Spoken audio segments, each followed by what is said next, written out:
Show me your glory. 주님께서는 우리에게 전능자의 그늘이 되어주시는 분이심을 믿으시기 바랍니다. 우리 인생이요 그렇게 쉽지가 않아요. 우리 인생은 아담과 하와가 범죄를 하는 그 순간부터 우리 인생의 생로병사라고 하는 것이 늘상 찾아들고 우리 인생의 파고가 쉴 새 없이 우리를 향해서 몰려드는 그러한 인생을 우리는 살아야 되는 것입니다. 그것이 하나님을 믿는 하나님의 백성이건 하나님을 믿지 않는 사람이건 동일하게 임하는 거예요. 우리는 그러한 상황 가운데 처해 있는 거예요. 그 상황 가운데서 하나님의 백성과 하나님의 백성이 아닌 사람의 차이가 있어요. 하나님의 백성이 아닌 사람은 그것을 혼자 감당을 해야 되는 겁니다. 피신처가 없는 거예요. 피난처가 없는 거예요. 폭풍과 풍랑을 맞고 그대로 나아가야 되는 거예요. 자기의 힘으로 그걸 돌파해야 되는 겁니다. 그러나 하나님의 백성은 뭐가 있죠? 전능자의 날개, 그늘이 있는 겁니다. 그 하나님께서는 우리를 어떻게 대해 주시는 분이시죠? 바로 하나님께서는 우리의 심령 가운데 찾아오셔서 우리에게 평안을 주시는 분이시고 우리에게 피할 바위가 되어주셔서 우리를 눈동자처럼 지키시는 분이시라고 말씀을 하세요. 여러분, 우리 몸 중에 가장 우리가 지켜야 될 소중한 부분이 어딜까요? 바로 눈이에요. 눈이 안 보이면 아무것도 할 수 없잖아요. 그리고 우리 몸속의 중요한 부분들은 다 몸에 이 지방으로 감춰놓고 두뇌도 두개골로 감춰놨잖아요. 그렇죠? 그래서 우리가 이게 배도 막 나오고 이랬잖아요. 배 나오는 이유 뭔가요? 내장 보호하려고. 내장 보호하려고. 이게 배 나왔다고 슬퍼하지 마세요. 내장 보호하려고. 근데 이제 너무 나오면 이제 문제죠. 여기 이제 내장 보호하려고 하는 수준을 넘어서서 우리 피에 막 지방이 떠돌게 되면 위험하게 되는 수준이니까 적당히 나와야 되긴 하지만 어찌됐건 우리 내장을 보호하려고 이렇게 배도 지방기가 다 끼게 이렇게 만들어 놓은 겁니다. 그런데 눈만 어때요? 밖으로 뻥하니 나와 있는 거예요. 이거 소중한 거 설짝하면 다쳐서 보이지 않게 되는 거, 이것만 딱 나와 있는 거예요. 그 중에서도 눈 중에서도 뭐가 제일 중요할까요? 눈동자가 제일 중요한 거예요. 눈동자가 상하면 앞을 보지 못하는 겁니다. 그러니까 하나님께서는 신명기에서 뭐라고 말씀하시냐면 내가 눈동자처럼 너희를 지키겠다 이렇게 말씀하시는 거예요. 또 시편에서도 아주 시도 때도 없이 그 말씀을 하시는 거예요. 주님께서 나를 눈동자처럼 지키신다라고 하는 말씀을 하는 겁니다. 이것이 우리 크리스찬들이 갖고 있는 힘이에요. 하나님께서는 우리를 눈동자처럼 여기시는 겁니다. 그렇기 때문에 우리가 파도가 일고 풍랑이 일면 어디로 숨어요? 주님의 전능하신 날개 그늘 아래로 숨는 거예요. 주님이 날개가 있나요? 주님은 영이시니까 뭐 퍼덕이는 날개가 있지 않죠. 이건 유비죠. 주님께서 그 마치 독수리가 자기 날개 그늘 아래에 독수리 새끼들을 보호하듯이 백조가 유유히 이렇게 강 호수를 쭉 갈 때에 백조 그 그림 보셨죠? 새끼들을 날개 밑에다가 날개 쭉지 밑에다가 담고 가잖아요. 새끼들은 아무것도 안 해요. 아무것도 안 하는데 백조가 헤엄쳐서 가 있으면 새끼는 어느덧 거기에 가 있는 거예요. 우리가 하나님을 믿는다라고 하는 건 이런 겁니다. 하나님 앞에다가 찾아가서 하나님의 날개 쭉지 밑에 하나님의 날개 그늘 밑에 피하면 어느덧 하나님께서 우리를 그곳에 인도해 주시고 우리가 서야 될 자리, 그 자리에다 하나님이 위치하게 해주신다는 거예요. 이것이 우리의 힘이요, 이것이 우리의 간증이고 고백이라는 겁니다. 그러니까 우리가 소망을 갖고 사는 거죠. 오늘 본문에서도 그렇게 사는 사람 한 사람이 소개가 돼요. 누구죠? 바로 다윗이라고 하는 사람인 겁니다. 다윗이 피할 곳이 없었어요. 사울이 쫓아오니까 자기의 영적 멘토라고 할 수 있는 사무엘에게로 피했죠. 그게 라마나웃이었어요. 라마나웃으로 피했는데 여기까지 이제 사울이 쫓아오는 겁니다. 심지어는 그 당시에 가장 영적이라고 하는 사람이 있는 사무엘이 거하고 있는 곳까지 쳐들어오는 거예요. 사울이 미친 거죠, 한마디로. 그래서 쳐들어오니까 여기서 어떻게 하시죠? 하나님께서 모든 사람들에게 그냥 성령이 임하게 만들어 버리잖아요. 하나님의 임재 가운데서 다들 막 예언하게 이렇게 만들어 가지고 하나님이 또 날개 그늘 밑에서 보호를 시켜준단 말입니다. 그리고 나서 이제 도망갈 곳이 없으니까 이제 놉당으로 도망을 간 거예요. 이 놉당에서 또 대제사장 아히멜렉을 통해서 하나님께서 또 보호해 주시고 먹을 것도 주시고 또 칼도 주시고 이렇게 하죠. 또 어디로 도망가나요? 가드로 도망가죠. 가드에 도망갔을 때 이것은 다윗의 잘못된 판단이었다라고 말씀을 드렸어요. 다윗은 인간적으로 가드로 도망가면 사울이 쫓아오지 못하니까 여기서 살아남을 거라고 생각을 한 거죠. 그리고 또 3, 4년이 지났어요. 골리앗을 죽인 지로부터 3, 4년이 지났기 때문에 그들이 기억하지 않을 것이라고 생각을 해요. 그러니까 가드로 도망가면 목숨을 부지할 것이다 이렇게 생각하고 그리로 도망가는 겁니다. 그런데 여기에서 또 미친 흉내를 내야 되잖아요. 미친 흉내를 내고 아기스가 알아봐버렸기 때문에 미친 척하고 나서야 도망치는 겁니다. 이 미친 척하는 것도 어떻게 해서 미친 척하게 된다라고 했죠? 미친 사람을 봤던 거라고 얘기를 했잖아요. 사울이 악령이 들려서 미친 짓을 하는 것을 봤기 때문에 다윗이 사울 앞에서 죽을 뻔한 했던 그 흔적이, 그 삶의 행적이 다윗에게 임기응변의 그런 아이디어를 내게 하셨고 거기서 살게 해준다고 그랬어요. 지금 다윗은 철저히 누가 보호하고 계세요? 하나님이 보호하고 계시는 거예요. 하나님이 보호하고 계시는데 우리 이런 질문을 하잖아요. 왜 아기스가 알아보게 하냔 말이죠. 아기스가 몰라보게 해줘도 되잖아요. 그곳에 숨어 있어도 되잖아요. 근데 다윗이 있어야 될 자리가 어디예요? 있어야 될 자리는 가드가 아닌 겁니다. 어디예요? 바로 유다인 거예요. 유다. 다윗은 유다 지파잖아요. 유다 지파면서 다윗이 유다 지파이기 때문에 또 왕으로 기름 부음을 받았잖아요. 그러니까 다윗은 어디를 지켜야 돼요? 유다의 왕으로서, 이스라엘 전체의 왕으로서 이스라엘에 남아 있어야 되는 겁니다. 그러니까 잘못 판단해서 가드로 갔을 때 하나님께서 어떻게 하세요? 치시는 거예요. 상황을 그렇게 몰아가셔서 이스라엘로 보내시는 겁니다. 이스라엘로 보내시면서 하나님께서는 하나님의 뜻을 이루시죠. 하나님의 음성을 상황을 통해서 들려주시는 거예요. 그러면서도 다윗은 어떻게 해요? 하나님께서 지키고 보호하신다는 겁니다. 그게 이제 전능자의 그늘이라는 거예요. 전능자의 날개의 그늘 아래 들어가면 이 파도가 치고 막 이렇게 하는데 파도 가운데로 만약에 훅 떨어졌다고 생각을 했어요. 내가 있어야 될 자리, 그 자리가 아닌 자리로 떨어졌다고 해보세요. 그러면 백조 어미가 어떻게 하겠어요? 날개로 쳐서 톡톡톡톡 올릴 거 아니에요. 그래가지고 어디로 가는 겁니까? 백조 어미가 원하는 그 자리로 새끼를 딱 데려다 놓는 거예요. 바로 이 이미지로 다윗을 생각하면 여러분 쉽다는 거예요. 그래서 다윗이 들어가게 된 곳이 바로 어디예요? 아둘람굴이라고 하는 곳으로 들어가는 겁니다. 아둘람의 뜻은 피난처라고 하는 뜻이에요. 뭐 아들을 둘 낳았다 막 이런 뜻이 아니고 피난처라고 하는 뜻이 되는 겁니다. 그래서 이 피난처, 하나님께서 진정으로 이제 쉬게 하시고 여기에서 하나님의 나라를 이루게 하실 근거지로 아둘람굴을 삼아 주시는 거죠. 근데 아둘람굴로 피했는데 여기에 누가 찾아와요? 빚지고 환난받고 마음이 원통한 자들이 찾아온단 말이죠. 그래서 400명이 모여들게 되는 겁니다. 이 400명이 모여들고 나니까 다윗이 이제 책임져야 될 사람이 생긴 거예요.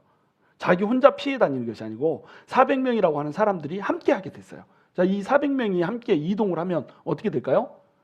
400명이 먹을 것이 있어야 되잖아요. 400명이 묵을 곳이 있어야 되잖아요. 이것을 다윗이 책임지고 나아가야 되는 겁니다. 자, 다윗에게는 이것이 짐으로 느껴질까요? 아니면 든든한 후원자로 느껴질까요? 어떻게 하면 다윗의 입장에서는 이게 후원자라고 하는 느낌도 있지만 또 무거운 짐이 될 수도 있는 거예요. 왜? 리더잖아요. 리더가 느끼는 이 무게감이라고 하는 것은 장난이 아닌 겁니다. 그러니까 나 혼자 피해 다니기도 힘든데 400명을 건사를 해야 되는 거예요. 근데 이 400명은 자, 남자의 수일까요? 아니면 전체 백성의 수일까요? 장정들의 수예요. 장정들의 수. 그러니까 아내들 치고 아이들 치고 노인네들 치고 이렇게 하면 어떻게 될까요? 400명이 훨씬 넘는 한 1000명이 넘어가는 겁니다. 이 사람들이 이제 모여서 아둘람 굴이라고 하는 곳에서 하나님의 뜻을 행하는 거예요. 자, 그러면 이 사람들은 왜 도대체 모였을까요? 자, 환난받은 자가 생겼어요. 환난받은 자가 생겼다는 말은 이 땅에 공의가 행해지고 있지 않다는 것을 얘기하는 거예요. 사울이 통치를 똑바로 하지 못했다는 겁니다. 환난받은 자들이 그것도 400명이나 모든 환난받은 사람들이 모이는 거 아니잖아요. 환난받았는데 어디론가 피신해야 되지만 오갈 데 없는 사람들이 다윗한테 모여든 거잖아요. 그렇죠? 그러니까 사울의 정치는 실패한 정치라고 하는 거예요. 환난받은 사람들이 모여들게 하는 정치였단 말이죠. 그리고 빚진 자. 자, 빚을 지면 도망을 가면 안 되잖아요. 근데 빚진 자가 도망을 가요? 이 얘기는 뭐냐면 빚을 갚을 수가 없는 상태가 된 겁니다. 이 빚을 갚을 수가 없는 상태가 됐다. 이 말은 그때 당시에 고리대금업이 성행을 했다라고 하는 것을 얘기를 해주고 있는 거라는 거예요. 자, 유대인들은 빚을 빌려주면 이 빚을 줄 때 이자를 받는 것이 나쁘다고 그러고요, 좋다고 그래요? 나쁘다고 그래요. 율법적으로 이 돈을 꿔줄 때 이 이자를 받지 말라라고 얘기하는 겁니다. 왜? 빚을 지면 빚을 지는 사람은 돈이 있어요, 없어요? 없잖아요. 나한테 돈을 빌리러 왔으면 나보다 돈이 많아요, 적어요? 나보다 돈이 적죠. 더 가난한 거예요. 근데 이 사람한테 이자를 받아버려요? 그럼 어떻게 된 거예요? 나보다 가난한 사람한테 강탈을 해가는 거라는 겁니다. 이게 하나님의 법인 거예요. 그래서 돈을 빌려주고 나면 원금만 받고 이자는 받지 말라 이렇게 얘기를 하는 겁니다. 우리 성도들도 마찬가지예요. 우리 성도들끼리 돈놀이 하면 안 돼요. 돈을 빌려주고 꾸고 이렇게 하면 이가 상하게 됩니다, 결국은. 근데 혹시라도 성도 중에 너무나도 궁핍해서 돈을 빌려줘야 되는 상황이 생길 수 있잖아요. 그러면 돈이 있는 사람은 어떻게 해요? 이 돈을 빌려줄 때 돈을 못 받을 걸 생각하고 줘야 되는 겁니다. 그 마음으로 줘야 되는 거예요. 저도 그 마음으로 줬다가 아직까지 못 돌려받고 있는 돈이 있거든요. 솔찬해요. 근데 여러분 이 돈을 빌려줄 때 그 마음으로 빌려주지 않으면 이 성도를 어떻게 대하겠어요? 성도들을 불편하게 대할 수밖에 없다는 거예요. 내 돈 떼먹은 것 이렇게 대할 수밖에 없다는 거예요. 그리고 빌려주거든 이자를 받고 돌려받으면 안 된다는 거죠. 왜? 나보다 없으니까 빌리러 왔잖아요. 나보다 없으니까 빌려러 온 사람에게 자 이자까지 쳐서 갚어 막 이러면서 따박따박 이자를 따먹는다. 이렇게 되면 안 되죠. 물론 우리가 돈 빌려줄 때 이렇게 얘기할 수 있잖아요. 이자까지 쳐서 갚아라. 나중에 돈 생기면 이자 쳐서 갚아. 이렇게 얘기할 수 있죠. 요거는 이제 애정어린 얘기인 거고 그 사람이 이제 혹시라도 미안해할까 봐 하는 얘기인 거고 우리의 마음 자세는 어때야 된다는 거예요? 나보다 없으니까 내 것을 나눠준다는 마음으로 빌려줘야 된다는 겁니다. 근데 이때 당시에 이스라엘 백성들은 이것이 율법으로 규정된 거란 말이에요. 그러니까 이것이 행해졌다고 한다면 빚진 자가 생겨서 이 빚진 자가 아둘람 굴로까지 찾아오는 이런 일들이 있어야 돼요? 없어야 돼요? 없어야 되는 거예요. 그리고 마음이 원통한 자들이 많아요. 마음이 원통한 자가 많다. 이 말은 뭐냐면 밑에 내려가면 사울이 자기 부하들을 부를 때 베냐민 지파 사람들이요 이렇게 불러요. 자 이렇게 불렀다는 말은 뭐예요? 한 나라의 왕이에요. 그리고 부하들이 다 모였어요. 부하들이 모였는데 베냐민 지파 사람들이 이렇게 불렀단 말이에요. 무슨 뜻이죠? 등용을 할 때 베냐민 지파 사람들만 불렀다는 겁니다. 능력 있는 사람들이 많은데 다른 지파 빼고 베냐민 지파 사람들을 주로 불렀단 말이에요. 그러면 마음에 원통한 사람이 생겨 안 생겨? 생기죠. 그리고 너에게 밭을 준 사람, 포도원을 준 사람이 다윗이냐 나냐 이렇게 물어봐요. 이 말은 무슨 뜻이에요? 사울이 밭과 포도원을 자기 신하들에게 줬다는 얘기예요. 그러면 사울이 떼부자인가요? 갑부인가요? 무한정으로 밭과 포도원이 있나요? 그렇지 않죠. 이 포도원을 부하들에게 나눠주려면 신하들에게 나눠주려면 어떻게 해야 돼요? 누군가한테 뺏어야 되는 거예요. 그러니까 힘 없는 사람한테서 이것을 뺏어다가 자기의 힘이 되어주고 신복이 되어줄 사람한테 나눠준 겁니다. 자 이렇게 이런 과정을 거치면 마음이 원통한 사람이 생겨요 안 생겨요? 당연히 생기는 거죠. 이렇게 마음이 원통한 사람들이 생기고 빚진 자들이 생기고 환난 받은 자들이 생기게 되는 거예요. 그럼 이 사람들은 이제 어떤 생각을 하게 될까요? 도무지 이 세상 속에서는 못 살겠다 이런 생각을 하게 되는 겁니다. 그러니까 이제 피신을 하게 되는 거죠. 그럼 피신을 할 곳이 있어요 없어요? 다 이스라엘 땅인데 피신을 할 곳이 없는 거죠. 전부 다 사울의 통치 아래 있잖아요. 그런데 소문을 딱 들어보니까 다윗이 어디론가 피신을 했다는 거예요. 사울이 다윗을 죽이려고 오고 다윗이 도망자로서 피신을 했다는 거예요. 그것이 아둘람 굴이라고 하는 소문을 들은 겁니다. 그래서 다윗은 그들이 익히 알잖아요. 다윗이 사울보다 탁월하다는 것을 알고 인정했었잖아요. 그러니까 우리 다윗한테로 가자. 그리고 다윗이 올바르게 행한다라고 하는 사실도 알잖아요. 다윗한테로 가자. 이렇게 된 겁니다. 그래서 아둘람 굴에 사람들이 모여들기 시작하는 거예요. 그러면 아둘람 굴에 사람들이 모여들 때에 이 사람들은 어떤 마인드셋으로 아둘람 굴에 모여들었을까요? 빚지고 환난 당하고 우리가 힘이 없고 나약하고 마음이 원통하니까 좀 도망갈 곳이 필요해 라고 하는 마음으로만 모였을까요? 그렇지만은 않다는 거예요. 왜냐하면 지금 이때 당시의 왕은 사울이잖아요. 다윗은 쫓김 받고 도망 다닌 사람이란 말이죠. 도망자 다윗한테 붙는다. 그것도 400명밖에 안 되잖아요. 사울이 이끌고 있는 군대는 몇만 명이잖아요. 그렇잖아요. 이스라엘 전체를 통치하니까 다윗한테 붙는다 이 말은 죽을 수도 있다는 뜻인 거예요. 자 그런데도 불구하고 다윗한테 붙었다 이 말은 무슨 뜻이겠어요? 이들의 마음속에 환난당하고 빚지고 원통하고 이 마음이 아둘람 굴로 모인 배경의 전체가 아니란 말이에요. 이들은 새로운 나라를 꿈꿨어요. 하나님의 나라가 이 모양 이 꼴이면 안 된다라고 하는 생각이 있었던 거예요. 하나님의 나라는 이렇게 합정이 임하고 빚지고 원통하고 환난받은 자들이 생기는 이런 나라여서는 안 된다라고 하는 이런 마음 때문에 이들이 모인 거예요. 그래서 다윗을 왕으로 세우고 하나님의 나라, 정말로 진정한 하나님의 공동체 한번 만들어 보자 이러고 모인 겁니다.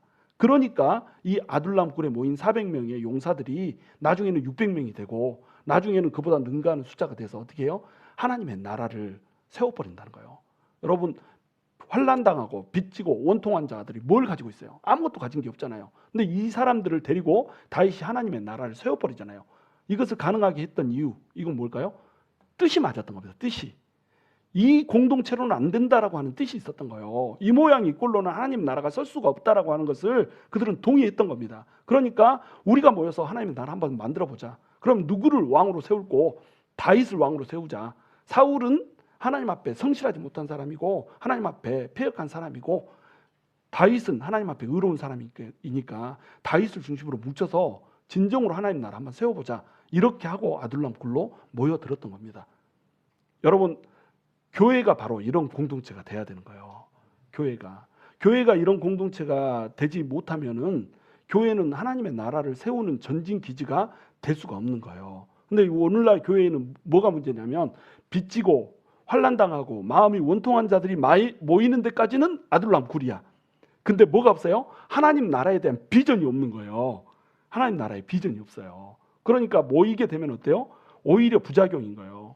내가 빚지고 환난당하고 원통한 자예요. 나 혼자 집에서 살면 어때요? 나 혼자 원통하고 끝나고 이렇게 살면 되죠. 근데 한 곳에서 모였다고 생각해 보세요, 여러분. 아둘람 굴이 이제 발견이 됐다고 하는데 그곳에 몇백 명이 모일 수 있는 그런 굴이에요. 자, 굴 속에 프라이버시가 있나요? 그럼 굴 속에 칸막이가 쳐져가지고 뭐 거기서 따로따로 가족끼리 자나요? 그렇잖아요. 1000명 되는 사람들이 아둘람 굴에 전부 다 널브러져서 같이 자는 거예요. 밤이 되면. 그렇잖아요. 그러면 어떤 사람은 코를 엄청나게 드르릉드릉 골 거고 여기저기서 으르릉 하면 여기서 크르릉 하고 막 이렇게 으르릉 크르릉 쿵쾅쾅 하면서 잠 하나를 자도 이렇게 문제가 생긴단 말이에요. 그렇죠. 1000명이 껴대는 방구를 생각해 보세요. 이건 이게 좀 웃자고 하는 얘기가 아닙니다. 지금 생리적인 얘기를 하는 거예요. 1000명이 이렇게 잠을 자면서 잠자면서 우리 이렇게 배출하잖아요. 그러면 이 굴 속인데 굴이 꽉 막혀 있잖아요. 그 속에 가스가 차면은 독가스 어떻게 써요? 난리도 아닌 거예요. 자, 이 사람들이 이제 한번 씻는다고 생각해 보세요. 언젠가는 씻어야 될 거 아니에요. 비 오면 그때만 비 맞고 막 이렇게 하는 거 아니잖아요. 거기는 건기와 우기가 있어서 우기 때 아니면 비도 안 와요. 그러면 몸을 씻어야 되잖아요. 자, 몸 씻을 때 어디 가서 씻나요? 어딘가 물이 흐르는 곳에 가서 씻을 거 아니에요. 전부 다 들어가서 씻을 거 아니에요. 그러면 옆집 안에, 이웃집 안에, 동네집 안에 다 들어가서 한 곳에서 샤워하고, 샤워는 아니고 몸을 씻고 막 이렇게 할 거 아니에요. 그렇죠? 그러면 이곳에 프라이버시가 있나요? 아둘람 굴에 들어가서 굴 속에서 또 생산하잖아요. 생산, 우리가 아는 그 생산. 자, 이거 야한 얘기가 아닙니다. 19금 얘기가 아니고 현실적인 얘기를 하는 거예요. 그들은 그곳에서 또 이 번영을 하는 겁니다. 그 자식적인 번영을 하는 거예요. 그렇게 하는 그 삶 속에 여러분 프라이버시가 있나요? 전혀 아무런 프라이버시가 없는 거예요. 진짜 공동체 생활이 그곳에서 딱 널브러져서 벌어지고 있는 겁니다. 그런데 그 사람들이 전부 환난당했잖아요. 환난당한 사람의 특징은 뭐죠? 내가 환난을 당하다 보니까 환난을 똑바로 이긴 사람은 어떻게 돼요? 다른 환난당한 사람을 만나면 너무나도 공감을 잘해줄 수 있는 겁니다. 환난당한 사람은 두 가지 길을 걷게 돼요. 두 가지 중에 하나의 길을 걷게 되는 겁니다. 환난당한 사람은 똑같이 비슷한 환난을 당한 사람을 만나면 그 사람을 공감할 수 있어요. 그래서 너무 힘들었겠다. 나도 그런 환난 당했었는데 너나 나나 힘든 과정을 똑같이 걸었구나. 이렇게 하면서 위로 주고 힘 주고 격려 주고 이렇게 할 수 있어요. 근데 많은 사람이 이렇게 가지 않아요. 환난 당하면 그 환난 가운데 어떻게 해요? 자아가 일그러져 버립니다. 그래서 네 환난이 환난이냐? 내 환난은 말도 못해 막 이렇게 환난을 이제 쏟아놓고 내 것이 더 환난 자랑하잖아요. 내가 겪은 환난이 더 크다. 남자들 막 군대 갔다 오면 내가 더 고생스러운 군대에서 일했다 막 이렇게 하는 것처럼 우리 성도도 똑같이 이렇게 한단 말이에요. 그러면서 이야기만 이렇게 되면 모르는데 환난 당한 사람은 마음에 뭐가 생겨요? 독초가 생기는 거예요. 독초가. 무슨 말을 해도 이것이 똑바로 받아들여지지가 않는 거예요. 그러니까 어떻게 되겠어요? 한마디 이쪽에서 하면 이쪽에서 한마디 쏘고 계속 찌르고 쏘고 이렇게 되는 겁니다. 그래서 이 사람 마음에 안 들어가지고 옆으로 딱 돌아서면 이 사람도 환난당한 사람이네. 모인 사람들이 다 환난당한 사람인 거예요. 그러니까 어떻게 되겠어요? 여기서 쏘고 저기서 쏘고 찌르고 받고 막 이렇게 되면 여기는 아둘람 굴이 지옥이 되는 거예요. 하나님의 나라? 웃기는 소리가 되는 거예요. 무슨 하나님의 나라예요. 지금 다 사람들이 다치고 상하고 이렇게 되는 거죠. 자, 빚진 사람들이 모였어요. 빚진 사람들, 내가 빚지게 된 과정들 얘기하면 서로 빚진 사람들끼리 얘기하면 어때요? 그러네. 막 이렇게 하면서 서로 이해하게 되잖아요. 근데 또 한쪽으로는 어떻게 돼요? 네가 진 빚은 말도 아니요. 막 이렇게 하면서 얘기하게 된다는 거예요. 자, 빚진 사람의 마음에는 한 가지 마음이 싹 틉니다. 어떤 마음이냐면 믿지 못하는 마음이 싹 타요.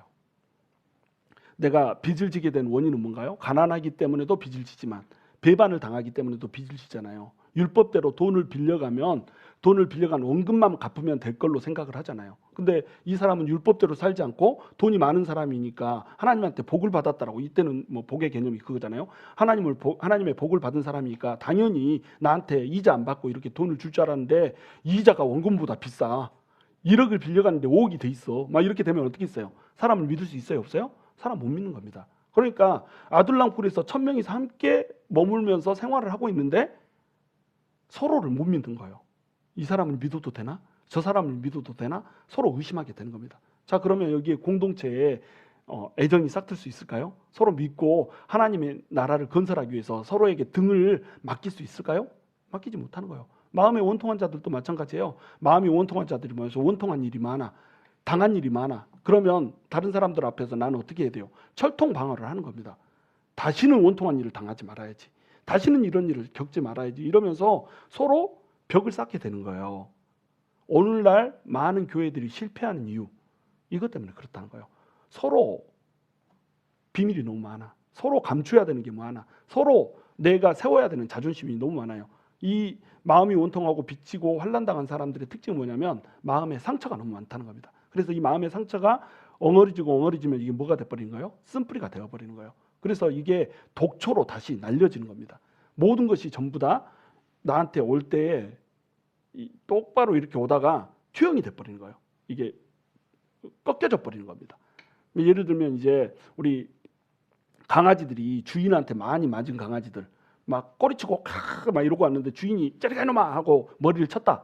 그것을 반복적으로 주인이 하면 강아지가 어떻게 돼요? 이제 손만 딱 올리면 이렇게 되는 거예요. 이렇게 하잖아요. 그래서 우리 뭐 강아지가 너무 이쁘다고 쓰다듬어 주고 딱 하면은 이렇게 하는 강아지 있잖아요. 왜 그래요? 많이 맞은 거예요. 주인한테 맞고 자라면 그렇게 되는 겁니다. 마치 그렇게 되는 것처럼 사람도 똑같거든요. 맞고 상하고 다치고 이렇게 되면 나한테 잘해주려고 오고 좋은 의도로 얘기를 해주고 사랑해주는 말을 하는데 그 사람은 어떻게 받아들여요? 내 아픈 곳을 건드리네? 이러면서 깡 물어버린다는 거죠. 그러면 좋은 마음으로 갔던 사람도 어떻게 돼요? 상처가 생기는 거예요. 좋은 마음으로 갔는데 물어버리네. 나는 저 사람이 나하고 똑같은 환난을 당했다고 그러니까 환난 당했다고 그래서 만져주려고 갔는데 내 손을 또 물어버리네. 그러니까 어떻게 되겠어요? 공동체가 난장판이 되는 거죠. 이것이 현대 교회들이 갖고 있는 문제라는 거예요. 빚지고 환난 당하고 원통한 자들이 모이긴 했는데 서로에 대한 공감이 아니라 나한테 집중해서 나만 중요한 사람이 되는 거예요. 이 시대가 이렇게 포스트 모더니즘 시대잖아요. 포스트 모더니즘의 특징은 뭐냐면 내가 중심입니다. 내가 주인이고 내가 왕이어야 되는 거예요. 그런데 다른 사람들이 환난 당했다네. 다른 사람 환난 볼 게 뭐 있어요. 내가 환난 당한 당사자인데. 그러니까 다른 사람을 환난 당한 자를 더 찌르고 이렇게 돼버리는 거예요. 그러니까 이런 사람들이 모여서 공동체를 이루려고 하면 하나님의 공동체가 설까요, 안 설까요? 당연히 안 서게 되는 거예요. 당연히. 그러면 아둘람 굴 같은 이런 공동체를 만들려면 사람들이 어떻게 돼야 되는 거예요? 내 자아가 없어져야 되는 겁니다. 내 중심으로 보는 것이 아니라 다른 사람의 중심으로 보게 되는 거예요. 이 사람이 얼마나 아팠을까를 보게 되는 거고 내가 조금 저 사람이 찌르는 일이 있어도 이 사람을 보면서 어떻게 돼야 되는 거예요? 얼마나 아팠으면 나를 찌를까? 라고 하는 관점으로 이 사람들을 볼 수가 있어야 된다는 거예요. 그래야지 아둘람 굴처럼 될 수가 있다는 거예요. 아둘람의 뜻이 피신처잖아요. 피난처잖아요. 피난처로 피했는데 자기 집에 있는 것보다 더 못해. 피난처로 피했는데 온통 찌른 사람 투성이야. 온통 그냥 아수라장이야. 그래서 오히려 집에 있는 것보다 더 못한 상황, 오히려 나 혼자 세상에 남겨져 있는 상황이 더 나은 상황, 이런 상황이 돼버리면 안 된다는 거죠. 그런데 우리 교회가 뭐라는 거예요? 아둘람 굴이라는 거예요. 교회는 아둘람 굴이니까 이 아둘람 굴에 빚지고 원통하고 마음에 환난받은 사람들이 모여서 다 뭘 해야 돼요? 하나님 나라를 세워야 되는 거죠. 하나님 나라 세우려면 서로 이해하고 서로 품고 또 서로 그 아픈 마음들을 만져줘야 되는데 이것을 하지 못하고 대신 어떻게 한단 말이에요? 서로 아픈 분을 호비고 있단 말이죠. 그러니까 하나님의 나라가 서기는커녕 더 마음이 깨지고 상해지고 산삼조가 부서져서 이제 자리를 옮겨야 되는 거예요. 그럼 자리 옮기면 그 자리는 어떤가요? 거기도 아둘람굴이거든. 다들 상하고 깨져갖고 와가지고 마음에 닫혀 있거든요. 그러니까 거기서도 어때요? 또 마음이 닫히고 이렇게 해서 계속 그 과정들을 겪다 보면 우리가 있을 곳이 없는 거예요. 피난처가 없게 돼버린다는 겁니다. 이것이 아둘람을 잃어버린 현대 교회의 초상이란 말이에요. 우리는 아둘람을 세울 수가 있어야 돼요. 이 아둘람에서는 서로 모든 것이 오픈되고 모든 이 적나라한 모습들, 아까 예를 드렸던 그 모습들이 다 오픈되는데도 그것이 전부 다 받아들여지잖아요. 그리고 그들이 손을 맞잡고 하나님의 나라를 세워버린단 말이에요. 얼마나 멋있어요.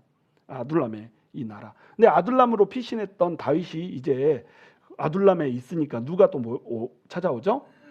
다윗의 형제들과 부모들도 찾아와요. 왜? 다윗이 지금 쫓기고 있잖아요. 다윗이 쫓기고 있는 이유는 뭐죠? 왕 자리를 넘봤다는 거예요.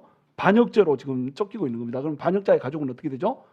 직결처형, 언제 죽을지 모르는 입장이에요. 그러니까 다윗한테로 지금 다시 모여오게 된 겁니다. 근데 이 아둘람 굴에서의 여정은 결코 쉬운 여정이 아니에요. 항상 도망 다녀야 돼요. 아둘람 굴에서 이렇게 모여가지고 음식들 막 곡식 재배하면서 이렇게 살 수 있는 처지가 아니에요. 언제 발각될지 모르고 언제 쳐들어올지 모르기 때문에 계속 도망 다녀야 되는 거예요.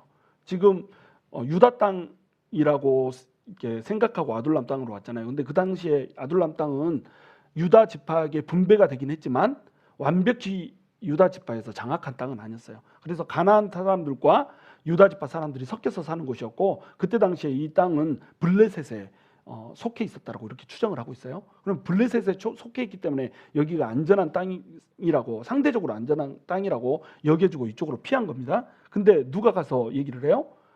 사울한테 누군가 가서 얘기를 하는 거예요. 여기에 다윗이 숨어들었다라고 얘기를 하는 겁니다. 누군가는 꼬바르는 사람이 꼭 있는 거예요. 다윗의 이 도망자의 여정은 정말로 이 아둘람 굴이라고 해서 편한 이런 곳이 아니고 이곳저곳을 험준하게 이 생긴 산맥들을, 강들을 막 넘으면서 이렇게 살아야 되는 거예요. 모압으로 피하는데 모압으로 피할 때 어디 넘어야 되죠? 요단강 넘어야 되잖아요. 이런 과정 가운데 늙은 분들이 쫓아다닐 수가 없다는 거죠. 그래서 이제 부모님을 모압으로 데리고 가는 겁니다. 모압에 가서 모압 왕한테 이제 부모님이 숨어 있을 장소를 좀 제공해 달라고 얘기를 하는 거예요. 그리고 하나님의 뜻이 나한테 밝히 알려질 때까지, 이때까지 내가 당신 품에서 숨어있게 해주십시오, 이렇게 얘기를 하는 거예요. 그럼 자, 다윗은 왜 모압으로 도망갔을까요? 모압 땅에 도망간 이유, 이 이유는 뭐냐면 다윗의 증조 할머니가 모압 사람이었어요. 누구? 롯이 아니고 룻. 룻이 다윗의 증조 할머니였잖아요. 그래서 우리 할머니가, 증조 할머니가 모압 사람이다, 나 모압의 혈통을 띠고 있는 사람이야, 혈연으로 지금 의지를 하고 있는 거죠. 그리고 당신은 사울이 주변의 적대 국가들을, 주변 국가들을 마구 이렇게 공격해서 승리를 하던 이런 시대였어요. 하나님께서 사울에게 은혜를 안 부어준 게 아닙니다. 사울에게 은혜를 부어주셔서 사울이 가는 곳마다 승리하게 이렇게 만들어줬어요. 그러니까 사울이 쳐들어와서 공격을 하면 모압, 암몬 이런 사람들은 어떻게 생각하겠어요? 에돔 이런 사람들은 어떻게 생각하겠어요? 저것이 우리를 와서 공격하네 이러면서 이스라엘을 적대 국가로 대하지 않겠어요? 야, 이스라엘의 이런 정체성은 요 모압 백성들에게 있어서 뭐냐면 너네들은 우리의 주적이다, 이렇게 돼 있는 상태라는 거죠. 그러니까 공공의 적인 거예요. 이스라엘이, 사울이 공공의 적인 겁니다. 근데 사울에게 쫓기는 힘 있는 장수 하나가 왔다는 거예요. 다윗이. 그럼 모압 입장에서는 어떻겠어요? 다윗하고 손 잡으면 사울을 막을 수 있는 거예요. 그러겠죠? 좀 사울의 이 속사정을 가장 잘 다윗이 알 거 아니에요. 바로 이러한 정치적인 입장 때문에 모압 왕이 이것을 허락을 했겠죠. 다윗은 그곳에서 머물면서 하나님의 음성을 듣는 겁니다. 근데 다윗이 모압 왕한테 가서 우리 평생 여기서 살겠습니다, 숨겨주세요, 이렇게 얘기하지 않고 뭐라고 얘기해요? 하나님의 뜻을 알 때까지만 여기 있겠습니다, 이렇게 얘기를 한단 말이에요. 이것이 다윗의 신앙이었습니다. 다윗은 피난처라고 하는 이름을 가진 요 아둘람으로 피할 때도 또 모압의 요새로 피할 때도 다윗의 피난처는 누구예요? 하나님이라는 거예요. 하나님한테 피하고 있는 겁니다. 자, 하나님, 내가 어디에 머물러야 됩니까? 어디로 도망가야 됩니까? 하나님, 내가 이렇게 도망쳐야 되는 뜻은 도대체 무엇입니까? 하나님은 어떤 뜻 가운데서 나를 이 길 가운데로 몰고 가고 있습니까? 다윗은 이 질문을 하고 있는 거예요. 하나님의 전능하신 날개 그늘 밑으로 다윗은 지속적으로 피하고 있는 겁니다. 이때에 하나님께서 음성을 들려주시잖아요. 선지자 갓을 통해서 음성을 들려주시는 거예요. 뭐라고 들려주시죠? 네가 있을 곳은 요새가 아니다. 모압의 요새가 아니다. 너는 돌아가라. 어디로? 유대 땅으로 돌아가라. 이렇게 말씀을 해주시는 거예요. 다윗이 있어야 되는 자는 어디예요? 유대 땅인 거예요. 유대. 왜 유대 땅이겠어요? 다윗의 고향이 유대고 다윗의 고향인 유다 지파는 왕족으로서의 그런 예언을 받았잖아요. 그리고 거기에서 왕으로 기름 부은 사람은 누구예요? 다윗이잖아요. 다윗, 너는 이스라엘의 왕이다는 거예요. 이스라엘의 왕은 블레셋의 가드로 피하는 것도 아니고 모압의 요새로 피하는 것도 아니고 어떤 환난과 어떤 고통이 온다 할지라도 유다 땅을 지켜야 돼. 왕이 유다를 벗어나서 다른 곳으로 간다는 거, 이것은 말이 안 되지. 너는 그 땅을 지켜라. 이렇게 얘기를 하는 겁니다. 그래서 다윗이 유다로 들어가는 거예요. 자, 그러면 다윗이 모압으로 피할 때 그 아둘람 굴에 모여들었던 400명은 어떻게 했을까요? 같이 갔을까요? 아니면 아둘람 굴에 머물러 있을까요? 같이 모압으로 갔죠. 그랬죠? 모압은 상대적으로 이 아둘람 굴보다 안전했을까요? 또 불안전했을까요? 더 안전하죠. 그러면 그들은 다윗이 하나님께 음성을 듣고 나 이제 다시 유다로 돌아가야 돼라고 얘기를 하면 그 400명의 전사들은 다윗과 함께 돌아가고 싶은 사람도 있겠지만 돌아가고 싶지 않은 사람도 있었을 거 아니에요. 그렇지 않겠어요? 그런데 그 400명의 이 백성들이 전부 다 어떻게 해요? 다윗과 함께 유다로 돌아가는 겁니다. 그래서 다윗과 함께 운명을 같이 한단 말이에요. 자, 이렇게 된 배경, 왜 그들은 다윗을 쫓아갔을까요? 그들이 단순히 빚지고 환난받고 마음이 원통했기 때문에 이 마음들을 해소하려고 모여든 게 아니었다는 거예요. 그들은 제대로 된 공동체 한번 세워보려고 모였다는 겁니다. 그들 스스로 다윗한테 피해서 나 숨어가지고 내 빚지고 환난받고 마음 원통한 거 한번 사귀어봐야지 이렇게 모인 게 아니란 말이에요. 그들은 뭐 하려고 모였어요? 제대로 된 하나님의 나라 한번 세워보자 이러고 모였다는 겁니다. 그러니까 유다 땅으로 다시 돌아오는 거예요. 위험이 있고 환난이 있고 고통이 있고 쫓겨다니고 목숨이 위태로운 그 상황이 돼도 다윗이 가겠다라고 하니까 함께 따라오는 거예요. 왜? 거기에 하나님의 나라에 대한 도전이 있기 때문에 그렇다는 거죠.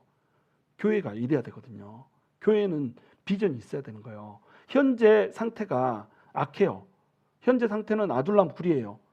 아무런 행복이 보장돼 있지 않아요. 평화도 없어요. 안정도 없어요. 그런데 교회는 어떤 곳이어야 돼요? 우리 마음 모아서 제대로 된 하나님의 나라 한번 세워보자라고 하는 사람들이 모이는 곳이 바로 교회란 말이에요. 이 교회는 마음 지치고 상하고 아픈 사람들이 모여들어가지고 세상에서 받지 못한 위로 한번 받아보자 이러고 오는 곳이 아니란 말이죠. 교회는 어떤 곳이냐면 하나님 나라 세우자고 마음 맞고 뜻 맞는 사람들이 손잡으려고 오는 곳이란 말이에요. 이것이 바로 아둘람으로서의 교회인 겁니다. 그러니까 그들은 모압에서 그 요새에서 또 안전하게 거할 수 있었음에도 불구하고 다시 유다 땅으로 가라고 하는 하나님의 음성을 듣고 그리로 피신을 하게 된다고 하는 거예요. 그것이 하나님을 온전히 의지하고 하나님의 전능하신 그 그늘 아래로 피한 사람들의 모습이었다는 겁니다. 그들은 전능자의 그늘 아래로 피하는 사람이었고 하나님의 영광을 보는 사람이었고 하나님을 바라보는 사람이었어요. 그런데 여기에 이제 하나님이 아닌 세상을 쫓는 사람들이 등장을 하죠. 누구죠? 바로 도액과 사울이라고 하는 사람입니다. 도액은 어떤 사람이었어요? 에돔 사람이었죠. 에돔 사람이었는데 사울이 에돔을 자꾸 치니까 에돔에서 더 이상 이제 살기가 힘들었겠죠. 에돔에서 사느니 이스라엘이 강하니까 이스라엘에 붙어서 살아야겠다 이런 생각을 했겠죠. 그래서 이스라엘로 전향을 했어요. 근데 이스라엘 공동체는 하나님을 믿는 여호와 신앙을 가진 공동체란 말이죠. 하나님을 믿지 않던 사람이 갑자기 와가지고 이 하나님을 믿는 그 신앙 공동체에 들어오다 보니까 이 사람은 어떻게 해야 되겠어요? 최대한 거룩한 척 해야 되는 겁니다. 그러지 않겠어요? 내가 사이드가 아니라 인싸로 살아야 되잖아요. 인싸가 돼야 되는 거야. 그러니까 교회에서는 거룩한 척 해야 되는 거예요. 실제로는 믿음도 없는데 거룩한 척 해야 되는 겁니다. 그러니까 다윗이 그 자리에 임했을 때 놉 땅에 임해서 그 성전에 있을 때에 그 성막에서 도액이라고 하는 사람이 그 자리를 떠나지 않고 거기에 머물러 있었던 거예요. 도액이 왜 성막에 있었을까요? 도액이 성막에 있었던 이유, 저는 분명히 그렇게 생각해요. 그 사람은 믿음이 있었기 때문에 그 자리에 있었지 않았다는 거죠. 그 자리에 머물렀던 이유는 세상을 쫓는 자기의 유익을 충족시키기 위해서 그 자리에 있었던 겁니다. 학자들은 여러 가지 이제 이유들로 그걸 설명하죠. 제가 이제 목회 편지에 써드렸는데 그거 읽어보시고 시간이 없기 때문에 그냥 넘어가요. 어찌됐건 어떤 이유가 됐건 도액은 하나님을 믿는 사람이 아니었다는 겁니다. 그것이 이후의 장면에 나와요. 이후의 장면에. 자, 사울이 난리를 치죠. 백성들 앞에서 또 자기 신하들 앞에서 너네가 어떻게 내 편을 들지 않고 다윗 편을 들 수 있냐 이렇게 하니까 도액이 딱 얘기를 하는 거예요. 내가 그 장면을 목격했습니다. 노베에 있는 제사장들이 다윗을 도와주는 것을 목격했습니다. 이렇게 얘기하는데 어떻게 얘기하죠? 사실을 전체를 다 얘기 안 해요. 머리 자르고 꼬리 자르고 몸통만 딱 제시해서 얘기를 하는 겁니다. 이것이 악인의 특징이에요. 악인의 특징은 나한테 유리한 게 있으면 전체 내용을 절대 얘기하지 않아요. 전체 내용을 얘기하지 않고 일부분만을 과장해서 요거 가지고 사람들을 위험에 빠뜨리고 함정에 빠뜨리는 이런 짓거리를 하는 겁니다. 자, 다윗이 와가지고 아히멜렉에게 먹을 것을 주고 또 칼을 달라고 했잖아요. 이때 나는 왕의 비밀 업무를 담당하고 있다 이렇게 거짓말을 했단 말이죠. 그러면 도액이 이걸 사울한테 보고할 때는 어떻게 해야 돼요? 요걸 전체를 말해야 되는 거예요. 그렇지 않겠어요? 다윗이 그렇게 거짓말을 해서 말합디다. 그러니까 그것에 속아서 아히멜렉이 먹을 것도 주고 골리앗의 칼도 줍디다. 이렇게 말해야 될 거 아니에요. 그래야지 아히멜렉이 죽임을 당하는 일을 피할 거 아니에요. 모면할 거 아니에요. 그런데 이 도액이라고 하는 사람은 아주 간사한 기회주의자인 거예요. 사울이 뭘 원하는지를 알고 있는 겁니다. 사울은 동기가 어땠건 과정이 어땠건 다윗을 살려준 사람이 있으면 죽이고 싶은 거예요. 사울의 마음이에요, 이게. 근데 도액이 만약에 있었던 전체를 얘기해 주면 어떤 결과가 빚어지죠? 사울이 다윗을 도와준 아히멜렉을 죽일 수가 없는 거예요.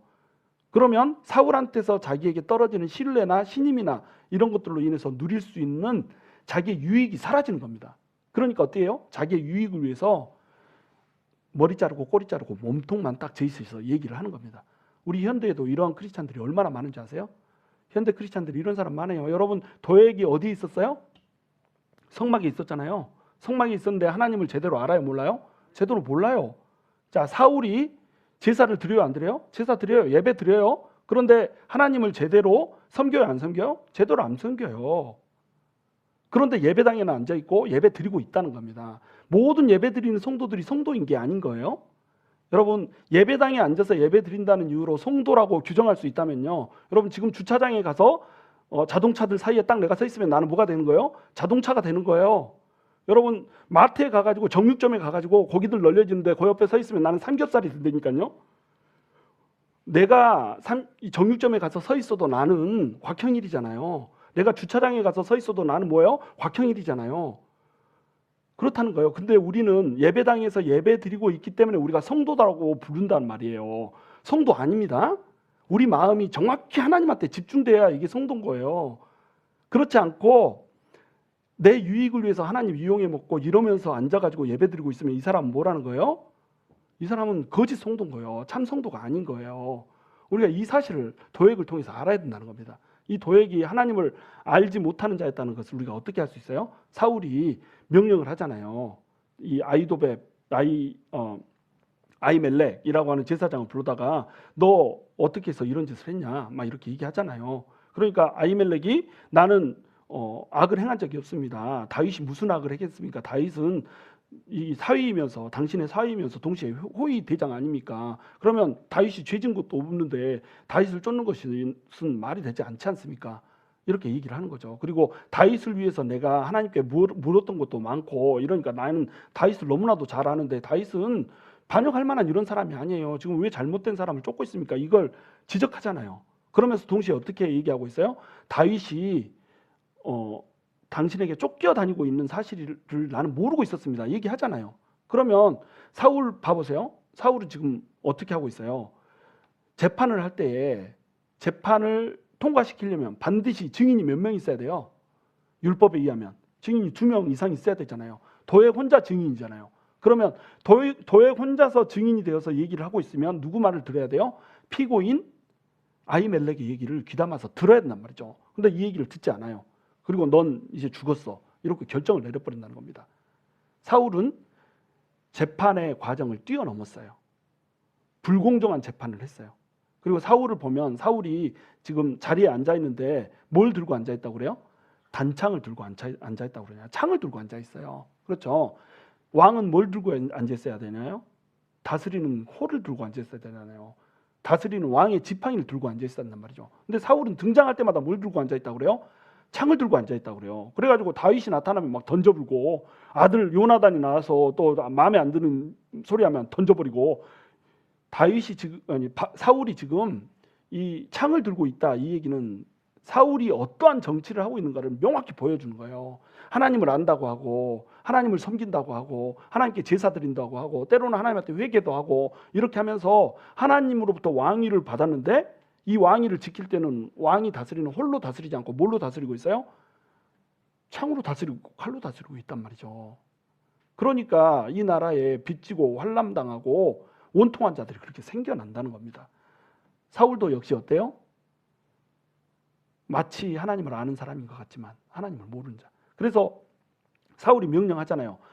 자, 아히멜렉이 이렇게 행했기 때문에 저 부하들은 전부 다 나서서 아히멜렉과 그 제사장들을 다 죽여라. 이게 죽일 일인가요? 죽일 일이 아니잖아요. 그런데 죽여라. 이렇게 잔인함을 보인다는 거예요. 하나님을 알지 못하는 사람은 잔인해지는 겁니다. 도액이 그러니까 신하들이 어떻게 해요? 사울의 말을 듣고 그러면 죽이겠습니다 하고 난금 달라져서 죽이나요? 못 죽이죠.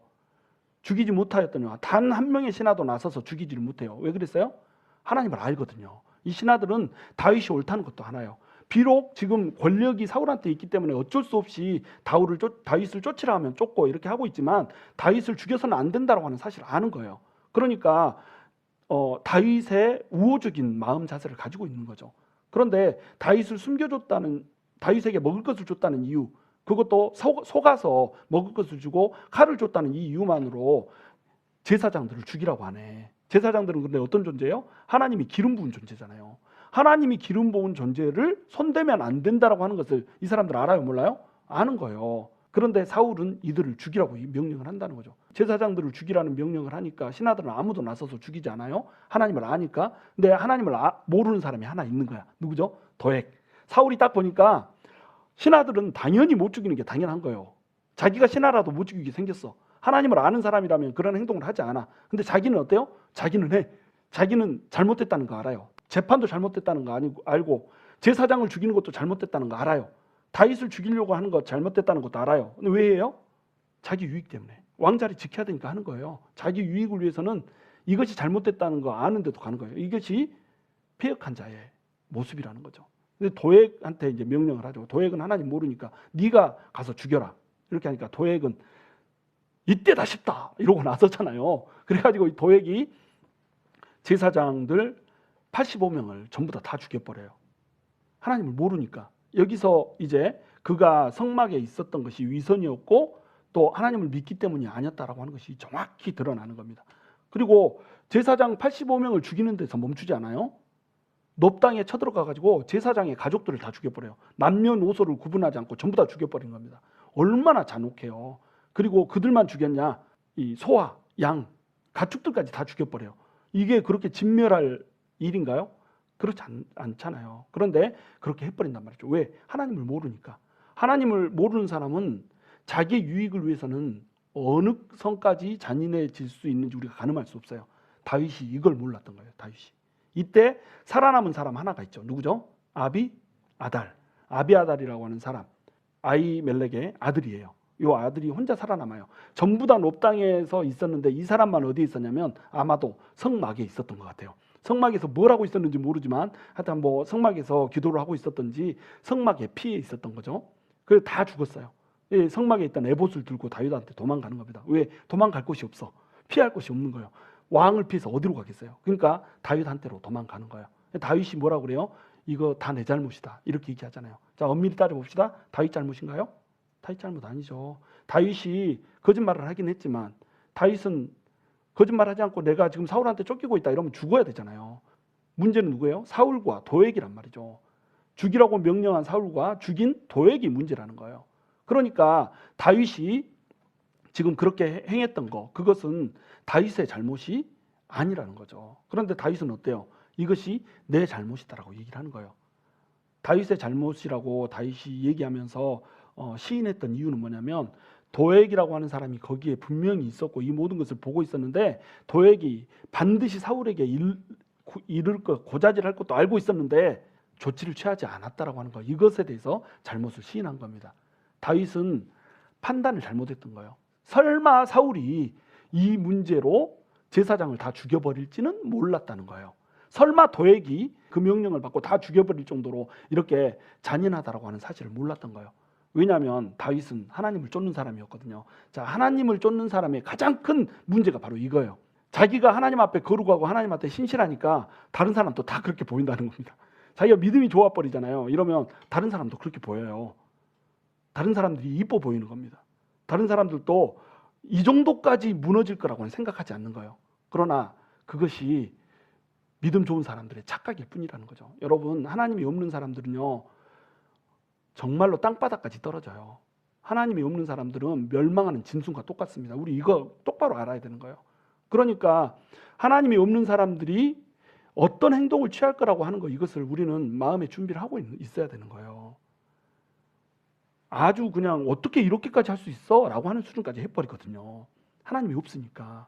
이걸 모르고 있다가 사람들이 맨날 당하는 거예요. 아비아달이 오니까 이게 내 실수다 이러면서 아비아달 앞에서 눈물을 흘리잖아요. 자, 하나님 없는 사람들이 이렇게 하는 것, 이것을 알아야 되는 이유는 뭘까요? 이런 일들을 방지를 해야죠. 그리고 이런 일들이 실제로 생겼을 때 하나님이 없으니까 이럴 수밖에 없다라고 하는 것을 우리가 인정하고 이해할 수밖에 없게 이렇게 우리 마음을 준비를 해야 되는 겁니다. 그리고 아비아달이 다윗한테 오니까 다윗이 뭐라고 얘기해요? 나한테 피했으니까 너는 안전할 것이다라고 얘기하는 거예요. 자, 여기에는 어떤 자신감이 있어요? 하나님이 나의 피난처가 되신다라고 하는 자신감이 있는 거예요. 너는 나한테 왔으니까 안전하다. 이 얘기는 내가 너 지켜줄 힘이 있어. 이 말 아닌 겁니다. 하나님이 지금 나랑 함께하고 있다라고 하는 확신이 있는 거예요. 확신이. 근데 사울은 하나님과 함께하고 있잖아요. 그리고 도액도 하나님과 함께하는 자가 아니에요. 이 악인들 틈에 있으면 이 사람들은 언젠가 악인이 멸망하는 그 순간에 같이 멸망한단 말이죠. 근데 다윗은 자기 자신이 하나님을 온전히 붙들고 있는 사람이라고 하는 그 자신이 있는 거예요. 나는 주의 날개 그늘 아래로 피한 사람이라는 거죠. 그러니까 네가 나한테로 피했다. 그리고 나랑 함께 하기로 결정했다. 이 얘기는 무슨 얘기예요? 나와 함께 하나님의 나라를 세울 거고 내가 왕이 되는 그 순간에, 그리고 왕이 되어서 이 이스라엘을 통치하는 그 순간에 계속 너는 나랑 함께 할 거다. 그런데 나랑 함께하는 동안 하나님께서 나와 함께하기 때문에 너도 하나님의 함께하심 가운데로 들어오게 될 거야 라고 하는 얘기를 하는 겁니다. 이것이 다윗의 자신감이었어요. 우리한테 바로 이 자신감이 있어야 되거든요. 여러분, 우리가 신앙생활을 하다 보면 교회 안에서도 사울 같은 사람 만나요. 도액 같은 사람 만나요. 얼마든지 교회 안에 이런 사람 있습니다. 그리고 우리가 아둘람 굴로 피신했다가 모압으로 다시 갔다가 아둘람으로 돌아가자고 하면 나는 모압에 그냥 머물래요. 이런 사람 있을까요? 없을까요? 있죠. 하나님의 나라를 한번 세워보자라고 함께 마음을 합하지 않는 사람은 떨어져 나가게 돼 있는 거예요. 하나님의 나라는 뭘로 세워요? 하나님을 신뢰하는 그 마음으로 세우는 겁니다. 하나님을 신뢰하는 그 마음은 모든 성도들이 함께 연합하게 하고 함께 모든 것을 나누게 하고 함께 모든 수치들을 견디고 뚫게 하는 거예요. 그러면 이 공동체는 어때요? 강력한 공동체가 되는 겁니다. 불과 400명이 40만 넘어서는 1000배가 많은 사람들을 대상으로 결국은 하나님 나라를 세워버리잖아요. 이것이 아둘람 굴에 모인 사람들의 힘이었다는 겁니다. 우리 글로리 교회는 아둘람 굴 같은 교회가 됐으면 좋겠어요. 정말로 하나님의 나라를 한번 세워보자라고 하는 마음의 결단이 있는 사람들이 모였으면 좋겠어요. 그렇지 않은 사람들은 떨어져 나가도 괜찮아요. 제가 원하기는 그렇지 않은 사람들이 하나님 안에서 뜻을 품고 소망을 품는 사람이 됐으면 좋겠어요. 나는 이 교회가 하나님의 나라 세우는 교회 됐으면 좋겠어요. 제가 날마다 하는 기도가 그거예요. 하나님 나라 세우지 못하는 교회가 될 거면 이 교회 망하게 해주십시오. 제 기도예요. 저는 교회에 대한 욕심 없습니다. 또 성도들에 대한 욕심도 없어요. 저는 우리 교회의 아둘람으로서 아둘람이라고 하는 공동체로 우리 교회 성도들이 들어오잖아요. 어떻게 해서든지 빚지고 환난당하고 원통한 그 마음을 목자의 마음으로 해결해주고 품어주려고 애를 쓰고 노력할 거예요. 그러나 그것은 내가 할 수 있는 일이 사실은 아니에요. 누가 하는 거죠? 하나님이 하는 거예요. 하나님이. 성도들을 모으게 하는 것도 누가 해요? 하나님이 하세요. 성도들을 흩트는 것도 누가 해요? 하나님이 하세요. 어떤 사람은 아둘람으로 안 돌아오고 모압에 남아있을 수도 있단 말이죠. 그러면 우리는 모압에 남아있고 아둘람으로 안 돌아오는 사람들 때문에 힘 빠지고 좌절하면 될까요? 안 되죠. 하나님의 나라는 하나님이 세우는 겁니다. 다만 누구를 통해서 세워요? 하나님 나라 안에서 서로 합하고 하나님 나라 한번 우리 세워봅시다 하는 사람들로 여러분 세우는 거예요. 많은 성도들이 요즘 날에 큰 교회들을 찾아요. 저는 절대 여러분에게 큰 교회들을 혹시라도 우리 교회를 떠나는 한이 있어도 큰 교회에 찾아가서 예배 시간에 앉아있다 오는 성도들을 되지 말라는 것을 권하고 싶어요. 정말로 여러분을 사랑하는 마음으로 여러분에게 권합니다. 여러분, 하나님의 나라는 내가 하나님 나라를 위해서 헌신하고 하나님 나라를 위해서 나를 바치겠다라고 결단하는 마음으로 가는 거예요. 그냥 나랑 마음 맞는 사람들이 모여 앉아가지고 스타벅스에 앉아서 커피 한잔 마시면서 말씀 나누고 나서 그거 은혜 받았다고 눈물 질질 짜고 이런 걸로 신앙생활 하는 거 아니에요. 그거는 진짜로 신앙생활다운 신앙생활로 들어가기 위한 한 단계일 뿐이라는 거예요. 여러분, 제가 또다시 얘기하지만 스타 크리스찬이 돼야 돼요. 스타벅스 크리스찬이 되면 안 됩니다. 스타벅스 크리스찬이 있고 스타 크리스찬이 있어요. 스타 크리스찬은 뭐냐면 별 같은 크리스찬이란 말이에요. 빛나요. 영롱해요. 하나님 나라 위해서는 지금 나한테 오는 환난, 지금 나한테 오는 어떤 어려움, 모든 풍파 이거 건너뛰는 겁니다. 아까도 얘기했죠. 성도들에게 풍파가 몰아쳐요. 파도가 몰아쳐요. 성도들 똑같이 세상 사람들처럼 이거 거쳐가야 되는 겁니다. 근데 세상 사람들은 파도에 잠식돼요. 하나님을 믿는 사람은 어떻게 해요? 이 파도 타고 넘는 겁니다. 얼마나 영광스럽고 멋져요. 풍랑 오지 않는 거 아니에요? 몰아치는 겁니다. 그러나 이 파도 타고 넘어서는 거예요. 이게 하나님 나라 백성이거든요. 이렇게 해서 뭐 만드는 거예요? 하나님 나라 세우고 하나님의 영광 드러내는 겁니다. 이 마음이 맞으면, 요 마음을 함께하는 사람들이 있으면 풍랑이 와도 외롭잖아요. 함께 손잡고 멋지게 넘어버리거든요. 이런 사람들이 어떤 크리스찬이에요? 스타 크리스찬이에요. 그런데 어떤 사람들은 스타벅스 크리스찬이 돼가지고 있다는 거예요. 다리 꼬고 앉아가지고 커피 한 잔 딱 때리면서 묵상한 말씀 나누고 여기에서 이거 은혜 받았으니까 정말로 내 마음이 너무 하나님이 주시는 평안 가운데 이러고 있어요. 이러고 끝나버리면 이것은 스타벅스 크리스찬인 말이죠. 이렇게 은혜를 나눴으면 이거 가지고 세상 가운데서 어떻게 살아야 되는 거예요? 말씀 나눈 대로, 은혜 나눈 대로, 눈물 흘린 대로 세상 가운데서 살아내야 되는 거예요. 파도를 뛰어넘고 거센 풍랑을 뛰어넘고 또 환난 받은 자가 좀 찔러도 이것도 뛰어넘고 빚지고 원통한 자가 그 쓴뿌리 때문에 막 우겨대도 이거 뛰어넘고 그냥 이게 나가는 거죠. 서핑하듯이 싹. 그러면 여러분 우리는 스타 크리스찬이 되는 거예요. 얼마나 멋져요. 이런 크리스찬 되고 싶지 않으세요? 힘없고 나약해지고 맨날 이러고 막 있고 이쪽에서 때리면 아빠 이쪽에서 때리면 아빠 이렇게 하는 크리스찬 말고 진짜 이게 전장을 뛰는 크리스찬이 돼야죠. 하나님이 하나님 나라 세우라고 그러는데 하나님 나라 아무렇게나 세워요? 전장 뛰면서 하나님 나라 세우잖아요. 원수마귀의 세력들을 치고 물리쳐야지 하나님 나라 세우는 거잖아요. 원수마귀가 가만히 있나요? 불화살 막 날려대잖아요. 우리 마음을 지지고 우리의 육신도 지지고 이러고 날라든다니까요. 요거 뚫고 지나가야 진짜 크리스찬이죠. 이게 멋진 크리스찬이죠. 우리 글로리교회 성도들이 그런 크리스찬 됐으면 좋겠어요. 멋진 크리스찬, 별 같은 크리스찬, 영롱한 크리스찬, 이런 크리스찬이 될 수 있게 되기를 주님의 이름으로 축원합니다.